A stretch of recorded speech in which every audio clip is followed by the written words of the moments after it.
A plus one by a equal to 5 হলে a cube plus one by a cube এর মান কত?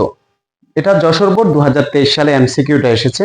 তো এই এমসিকিউটা শর্টকাট এবং কিভাবে বিস্তারিত ভাবে করা যায় সেটা আজকে আমরা শিখবো। দেখুন এখানে এ প্লাস ওয়ান বাই এর মান 5 দিয়ে দিয়েছে, বলছে a cube plus one by a cube.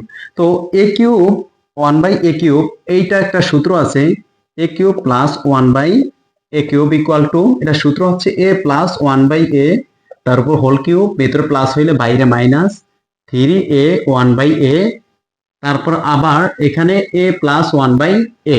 এই সূত্রটা আমরা বিস্তারিত ভাবে এই সূত্রের মাধ্যমে এটা সমাধান করতে পারি। তো বিস্তারিত ভাবে সমাধান করলে এ প্লাস ওয়ান বাই এ, এই যে দেখুন এ প্লাস ওয়ান বাই এর মান কত?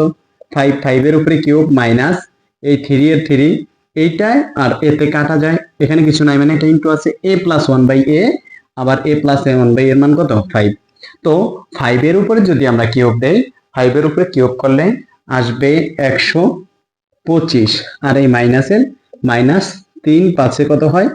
15, 3 5 15। এখন এইটাকে যদি আমি মাইনাস করে দেই তাহলে এখান থেকে যদি 15 মাইনাস করে থাকবে 110। এটাই হচ্ছে এই এমসিকিউটার সঠিক আনসার।